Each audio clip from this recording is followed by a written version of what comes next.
কিছু কিছু প্রপোজাল লাইফে একবারই আসে, আর যদি সেটা অ্যাকসেপ্ট না করি এবং উনি আর আজকে ওইদিকে আসতে ব্লগার না। তাহলে আনএক্সপেক্টেড আফসোস নিয়ে ওয়েট করতে হবে আর একটা চান্সের জন্য।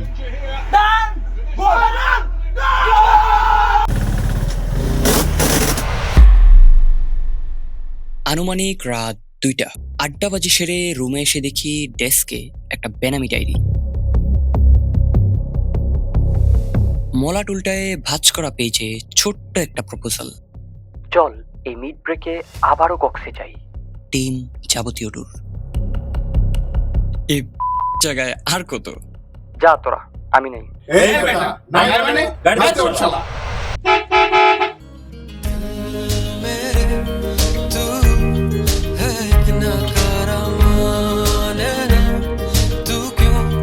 किस्मत का मारा ना काबिल नादा ढूंढे जिनके दिल माया सुने दिन रास्ते उन बाजारों में दिल के फिरता हमारा झूठा दिल झूठा है ये जग सारा।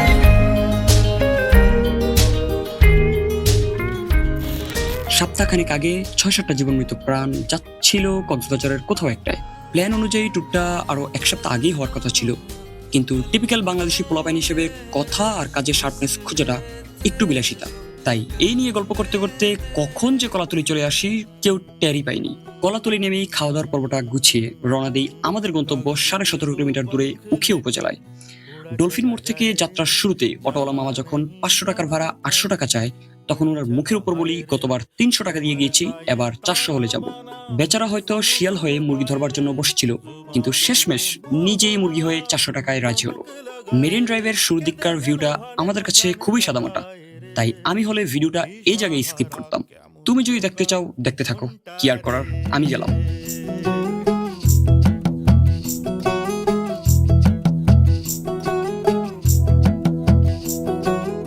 कागज के दो पंख लेके उड़ा चला जाए रे जहां नहीं जाना था ये। তোর আলু ভর্তা লাগবে কার তো না তো রিসোর্টে চেক ইন দেই সকাল 8টায়। সারা রাত না ঘুমিয়ে শরীরের অবস্থা যাচ্ছে তাই।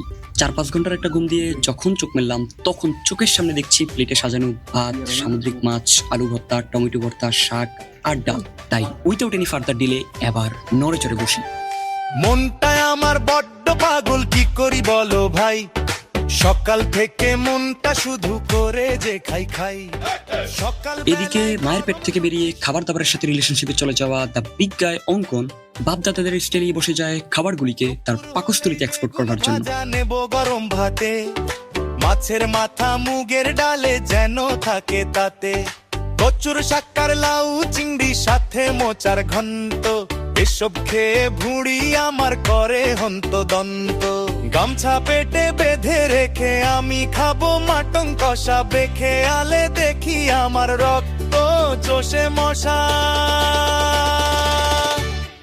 চাটনি পাপড় মিষ্টি দইয়ে হাতের আঙুল চাটি, সামনে দেখি তাকিয়ে আছে গোলাপ জামের বাটি।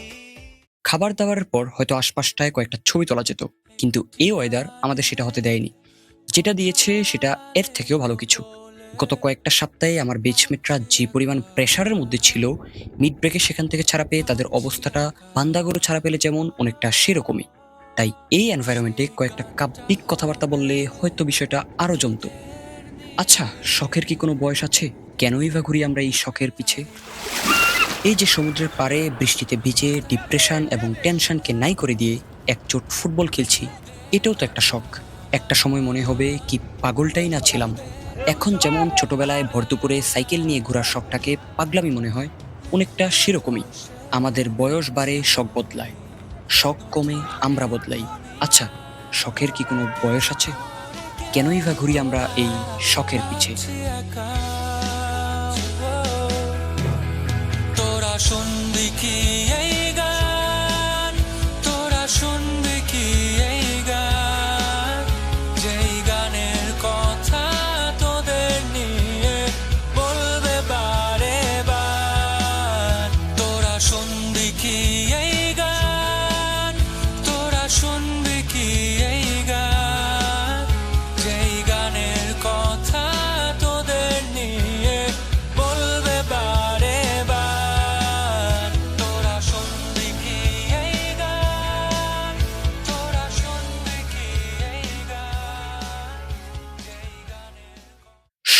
হবে হবে অবস্থা। বিচ থেকে ফিরে এসে গায়ের নোনতা পানিগুলিকে ঝেড়ে গুড়ি গুড়ি বৃষ্টি উপভোগ করছি। কিছুক্ষণ পর দিনের আলো আর বৃষ্টি দুটোই একসাথে গুড বাই জানিয়ে দিল। যে মাত্র বৃষ্টিটা গুড বাই বলল, সাথে সাথেই অনিক আর রিজওয়ান ধূম্রপানের সাথে এই ওয়েদারে লেকের ভিউটাকে ওয়েলকাম করতে উদম গায়ে বেরিয়ে আসে। এই মুহূর্তে যাকে দেখছো সে রিজওয়ান। টাকা পয়সার হিসাবটা খুব ভালোই বোঝে চাটগাঁইয়া এই ছেলে, তাই আমাদের প্রত্যেকটা ট্যুর ম্যানেজমেন্টে তার নামটাই অটো চয়েস। প্রত্যেকটা বন্ধুদের সার্কেলে এইরকম একটা বন্ধু থাকবে যে সব কিছুতেই মানানসই। এই মুহূর্তে ধূম্রপানে মগ্ন থাকা অনিক সেই রকমই একটা ছেলে। এই দৃশ্য দেখে তাকে নিয়ে উল্টোপাল্টা ধারণা পোষণ করার কোনো কারণ নেই, কারণ পড়াশোনা, টিউশন, আড্ডাবাজি, ধূম্রপান সবই সমান প্রায়োরিটি দিয়ে করে এই ছেলে। একাডেমিক পড়াশোনা আর রেজাল্টে তার ধারে কাছেও আমরা নেই। আজকে মোদের বড়ই সুখের দিন। আসলে আমার অনুভূতিটা কেমন এটা আমি বলে বোঝাতে পারবো না, কারণ এখন আমার মনে হচ্ছে না যে আমার জীবনে কোনো পেইন আছে, প্রেশার আছে, ডিপ্রেশন, তারপর ফাইন্যান্সিয়াল কন্ডিশন। আসলে ফাইন্যান্সিয়াল কন্ডিশন যাই হোক না কেন, জীবনে চিল এনজয় করা আসলে জরুরি। কদিন আগেই ইফতি আর রিজওয়ান আমাকে একটা টুইস্ট দিয়েছিল। বলছিল কক্সে আমরা এমন একটা রিসোর্টে উঠছি যেটার ওনার আমাদের সবার পরিচিত। শুরুতে এই টুইস্টটা নিয়ে তেমন একটা মাথা ঘামাইনি, কিন্তু এখানে এসে যখন দেখতে পাই সে আর কেউই না, one of the most popular content creator Imran Nazir, তখন আমাদের সন্ধ্যার আড্ডায় এই আড্ডাবাজ মানুষকে কোনোভাবেই হাতছাড়া করতে চাইনি। আমি যখন তোমাদের চুয়েটা যখন ভিডিও বানাই তখন চুয়েটা আমি পরিচিত হয়ে গেছি। কেন? হ্যাঁ আমাদের কাছে আমাদের কাছে আমরা চিনছি আপনারা কিভাবে প্রথম চুয়েটের ভিডিও চুয়েটের ভিডিও দেখে কেন কারণ হচ্ছে আমি চুয়েটে গিয়ে ভিডিও বানাইছি, চুয়েটের এনভায়রনমেন্ট আমি নিয়ে আসছি এবং চুয়েটের পোলাপেন শেয়ার করছি। ভাইকে মাঝখানে রেখে আমরা সবগুলো জড়ো হই ভাইয়ের চারপাশটায়। ভাইদের টাইমে চট্টগ্রাম বিশ্ববিদ্যালয় আর চুয়েট ক্যাম্পাসের গল্পগুলো নিয়ে জমি আড্ডা দিয়ে একসাথে বসি ব্রাজিল ভার্সেস জাপানের ম্যাচটা দেখতে। কট্টর ব্রাজিল ফ্যান হওয়ায় ভাইয়ের সাথে ভাইবটা ম্যাচ হতে খুব একটা সময় লাগেনি আমাদের। পরিচয় হয়েছিল? হ্যাঁ, তার আলো পরিচয় দাও।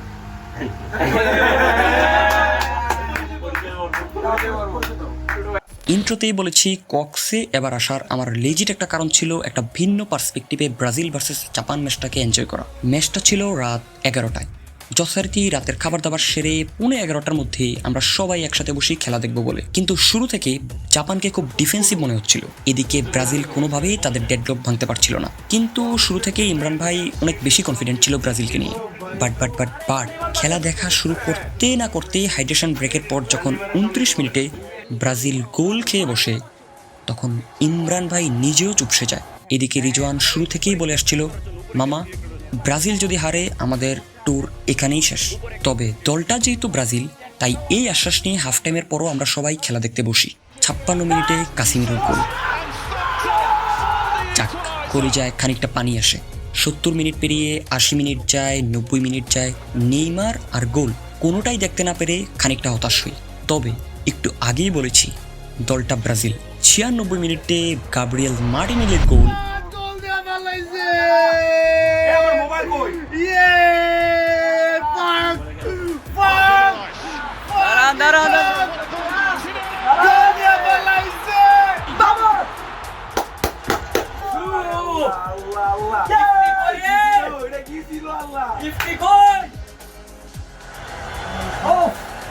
আমার বিশ্বাস তো 70 মিনিটের পরেও আমার মনে হয় যে এটা ক্রোয়েশিয়া পর্যন্ত যাবে, ক্রোয়েশিয়ার মতো হবে।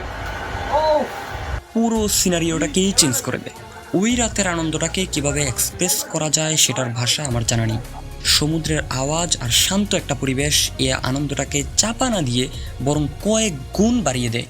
আমি, রিজওয়ান আর অঙ্কন এই উত্তেজনাকে কোনোভাবে ধরে রাখতে না পেরে রাত 1:30টায় মেরিন ড্রাইভ রোডে হাঁটতে বেরিয়ে যাই। ওইদিকে অনিক, ইফতি আর নাফি কোনোভাবে ব্রাজিলের এই উইনটাকে সহ্য করতে না পেরে হয়তো রিসোর্টের কোনো একটা জায়গায় চুপসে পড়ে আছে। প্ল্যান অনুযায়ী আজ খুব সকাল সকাল বের হওয়ার কথা, কারণ গন্তব্যটা শাহপুরীর দ্বীপ। কিন্তু রাতের আড্ডাবাজি আর ফেসবুক আমাদের সেটা হতে দেয়নি। উখিয়া থেকে কলাতলি গিয়ে 3টা বাইক সারাদিনের জন্য ভাড়া নিই। শুরুর দিকটায় গল্প বলার মতো তেমন কিছুই নেই। যথারীতি ইনারি ক্রস করে পাটুয়ার টেক ধরে সামনে এগুচ্ছি। হালকা বাতাস আর দিনের আলোয় ওয়েদারটা ভালোই ছিল। সকাল সকাল তাড়াহুড়োয় বেরিয়ে যাই, কিন্তু দিনের সবচেয়ে ইম্পর্টেন্ট কাজটাই করিনি। তাই একটা টং দেখতেই বাইকগুলো পার করাটা এখন ম্যান্ডেটরি। চায়ের কাপে ভালো একটা সিনারিওতে টুকটাক ফটো সেশন সেরে আবারও বাইকগুলো স্টার্ট দিই। ডিসিশন নিলাম গন্তব্যে পৌঁছার আগে আর থামা যাবে না। সাগরের সীমানায় তোদেরই সাথে হারিয়ে যাই, ভালোবাসা মনে থাক, আকাশে আর উড়ে যাক ডানাহীন ঘুড়িটা। এখন আমরা এগুচ্ছি এমন একটা স্পটের খোঁজে যেটা কক্সের টপ 5 হিডেন স্পটগুলোর একটা। হাতে গোনা কয়েকটা ক্রিয়েটরই এই জায়গাটা নিয়ে ভিডিও বানিয়েছে। জায়গাটা জাহাজপুরার 200 বছরের পুরনো গজারি বন। মেরিন ড্রাইভ রোড ধরে শামলাপুর এসে হাতের বাম দিকে গ্রামের রোড ধরে এগুচ্ছে। গ্রামের রোড ধরে আগাচ্ছি ঠিকই, কিন্তু সঠিক ডিরেকশন না পেয়ে একই রাস্তায় কয়েকবার ঘুরপাক খাচ্ছি। শেষমেশ এলাকার স্থানীয় মুরব্বীদের জিজ্ঞেস করে পৌঁছাই আমাদের কাঙ্ক্ষিত ডেস্টিনেশন গজারি বনে। সীমানায় তোদেরই সাথে হারিয়ে যাই।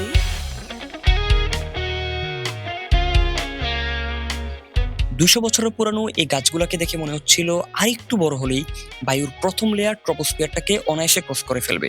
বনের ভিতরের দিকটা ছবির চাইতেও সুন্দর, কিন্তু বাইক থাকায় খুব একটা ভেতরে যাওয়া হয়নি। নিজের বাইক হলে এত টেনশন হতো না, কিন্তু ভাড়া বাইক হওয়ায় রিস্ক নিতে চাইনি, তাই হালকা পাতলা ঘুরেই ইউটার্ন নেই জায়গাটা থেকেই। মেরিন ড্রাইভ রোডে উঠে টেকনাফের দিকে এগুচ্ছে, কিন্তু কিছু দূর সামনে যেতেই বাম পাশে দাঁড়িয়ে থাকা হলিউড পাহাড় হয়তো প্ল্যান করেই দাঁড়িয়েছিল আজ আমাদের আটকাবে। যথারীতি সেটাই হলো। তার সৌন্দর্যের ফাঁদে আটকা পড়ে আবারও বাইকগুলো পার করলাম সেখানে। থেকে বহু দূর থেকে ভেসে আসা গান মোরা আর গাই না, নিয়মের বাধা আর মানি না, পথ কোথা নিয়ে যায় কিছু জানি না। টুকটাক ফটো সেশন সেরে যখনই বাইকগুলো স্টার্ট দিতে যাব তখনই কিছু বুঝে উঠবার আগেই বৃষ্টি শুরু হয়। বৃষ্টি জিনিসটাকে দু চোখে দেখতে না পারলেও এই পাহাড়, সমুদ্র আর এনভায়রনমেন্টের কম্বিনেশনে বৃষ্টি খুব সহজেই আমাকে পোষ মানিয়ে নেয়। ভেঙে নিল বেড়িবা, দূরে হারিয়ে আরো যায়। সামনে যত এগিয়ে যাই তোদেরই আরো কাছে পাই। অল্প কিছুক্ষণের মধ্যেই পৌঁছে যাই টেকনাফ। রাস্তার দুপাশে সারি সারি দাঁড়িয়ে থাকা সাম্পানগুলোকে এতদিন রিলসেই দেখে আসছি। বর্ষার এই মৌসুমে সাম্পানগুলোর আশেপাশে জেলে আর কারিগরদের হম্বিতম্বি দেখে মনে হচ্ছে বেশ ব্যস্ত সময় পার করছে তারা। কিছু দূর সামনেই একটা বাজার আর একটা গ্রাম ক্রস করে এবার উঠি শাহপুরীর জেটিঘাট যাবার রাস্তাটায়। দুপাশে ফসলি জমি থেকে ভালোই উঁচু হওয়ায় অনেকটা ফ্লাইওভারে বাইক চালানোর ফিল পাচ্ছিলাম। শেষমেশ বেলা 4টায় আমরা পৌঁছাই শাহপুরীর জেটিঘাটে। অফ সিজনে কক্সে আসার সুবিধাটা হারে হারে টের পাচ্ছিলাম। জেটিঘাট এসেও সেটাই মনে হচ্ছিল। আশপাশটায় বেশিরভাগই লোকাল মানুষদের আনাগোনা। হাতে গোনা 4-5টা টুরিস্ট গ্রুপকে পেয়েছি। জেটিঘাটের ঠান্ডা বাতাস আমাদের খানিকটা আলসে বানিয়ে দেয়। কিছু দূর সামনে এসেই ঘাটের এই পাশটায় বসে পড়ি। ওইদিকে মেঘের পিছনে নিজেকে আড়াল করার ব্যর্থ চেষ্টা চালিয়ে যাচ্ছে মিয়ানমার সীমান্তের পাহাড়গুলি।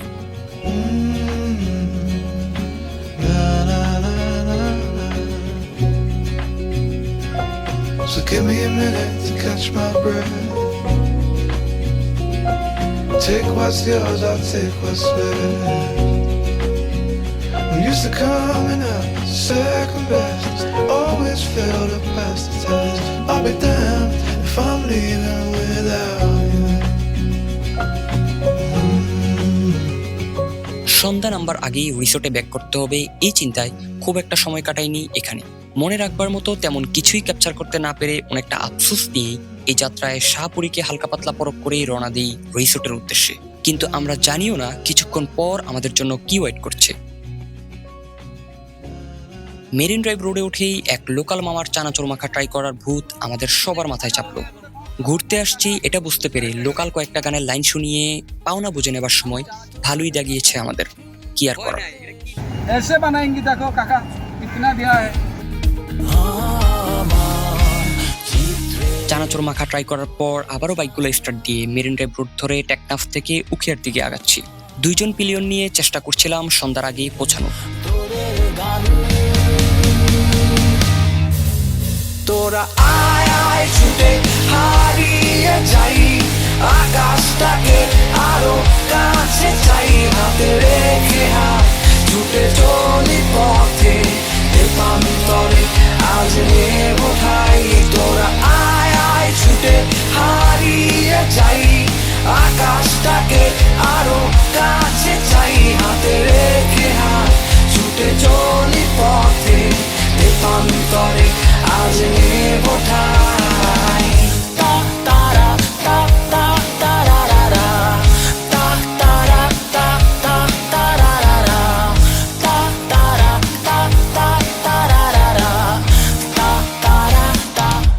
অন্ধকার যত ঘনিয়ে আসছে, সমুদ্রের গর্জন আর বাতাস দুইটাই জোরালো হচ্ছে।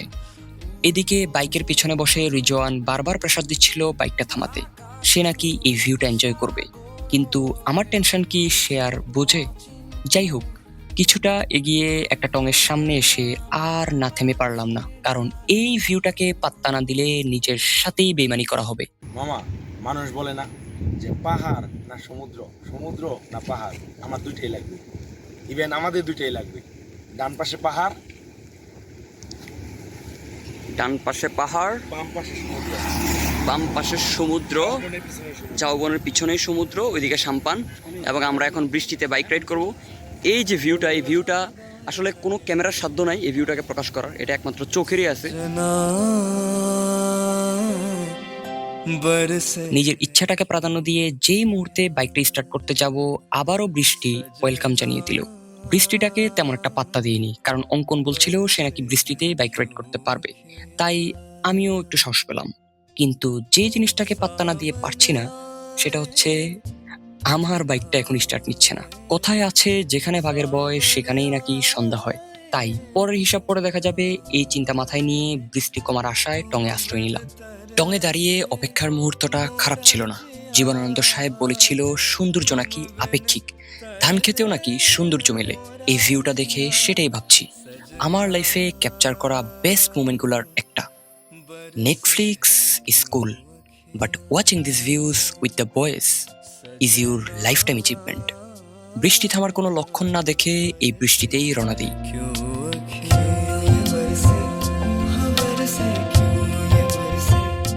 বৃষ্টিতে ভিজে বাকি 30 কিলো রাইড করার গল্পটা না হয় আরেকদিন বলবো। রিসোর্টে এসে খাওয়া দাওয়া সেরে দিনের সব ক্লান্তিগুলাকে জড়ো করে ঘুমিয়ে যাই, কারণ পরের দিনের যাত্রাটা এখনো অচেনা।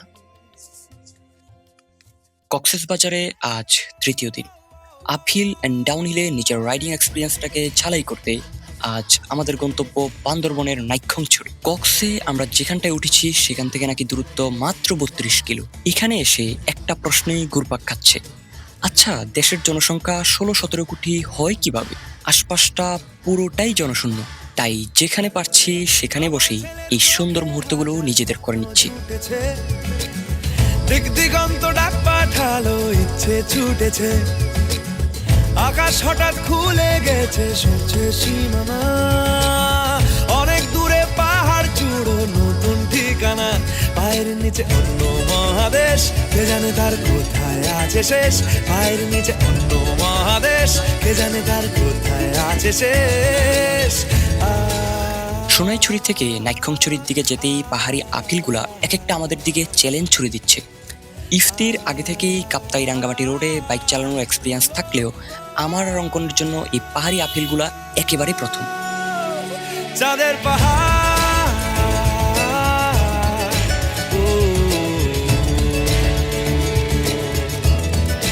চাঁদের পাহাড়,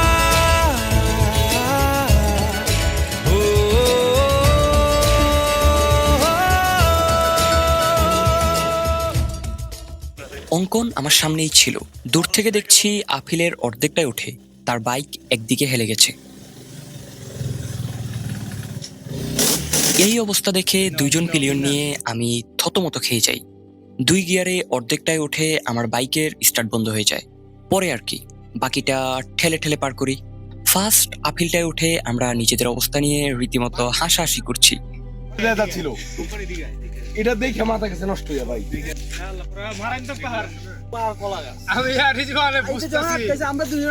অনেকগুলো কথা কথা কইতে পারতেছি না। ভাই আমি রাবের পিছে না, আমি দেখতেছি কি এর চাকা স্লিপ করতেছে, তার মানে নিশ্চিত পায়ে ব্রেক ধরছে।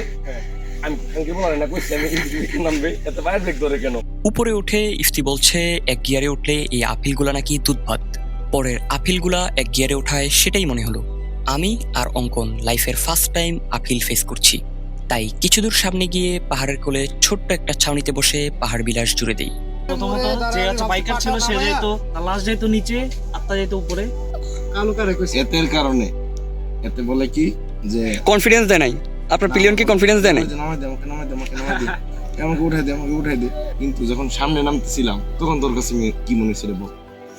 তখন ওই যে বামে বাঘটা ছিল আর ডানে ছিল জঙ্গল, মনে করছি আমি জীবনে আর বিয়ে করতে পারবো না। জীবনে আর কোনো বিয়ে পাবো না। এই তোর মতো কাঙ্গালের লোকেই আমার শেষ দিনটা শরীর আর সায় দিচ্ছে না। আপহিল তো উঠলাম, কিন্তু ডাউনহিল সেটা তো আরো ডেডলি। সেই গল্প না হয় আরেকদিন বলবো। এবার বাড়ি যাবার পালা। রিসোর্টে এসে ইমরান ভাই থেকে বিদায় নিচ্ছি। আতিথেয়তায় ভাই তুলনাতীত। ক্যাম্পাসের না, ঠিক আছে, এরা একটু আমার থেকে ব্রিলিয়েন্ট, এরা হইতেছে চুয়েটের পোলাপাইন, ঠিক আছে। এবং যেসব পোলাপাইনরা ব্রিলিয়েন্ট তারা সবসময় এরকম বলে যে না ভাই আমি ব্রিলিয়েন্ট না, কিন্তু তারা দিন শেষে খাতার মধ্যে কিন্তু ওই 100-এর মধ্যে 95 অ্যান্সার করে বলে যে ভাই আমি কি অ্যান্সার গুলো পরীক্ষাটা খারাপ হইছে ভাই। সাদাবালি বিচ রিসোর্টে 2 দিন থেকে এবার ব্যাক করছি কলাতলি। বাইকগুলো জমা দেবার আগে একটু কক্সবাজার রেল স্টেশনটা ঘুরে দেখবার শখ হলো। শেষ বেলায় বাইকগুলো জমা দিতে চাচ্ছিলাম না। অঙ্কন বলছিল নিজের কাছে রেখে দিলে কেমন হয়, কিন্তু অনেক সময় নিজের পছন্দের জিনিসটাকেও গুড বাই জানাতে হয়। যদিও এই জিনিসটা নিজের না, হবে হয়তো কোনো একদিন, যেদিন শখ আর থাকবে না। কেন চলে গেলে দূরে ভাষায় মোড়ে গত 2টা দিন আমি আমার লাইফের বেস্ট মোমেন্টগুলো ক্যাপচার করেছি। এই মানুষ, এই জায়গা আর এত সব মেমোরিজ। যদি পারতাম তবে কোটি টাকা অফার করেও আলাদিনের চেরাকে এই 2টা দিন ব্যাক চাইতাম। জানি পাবো না, কিন্তু এক্সপিরিয়েন্স সেটা তো থাকবে। থাক, এইটুকুতেই চলবে।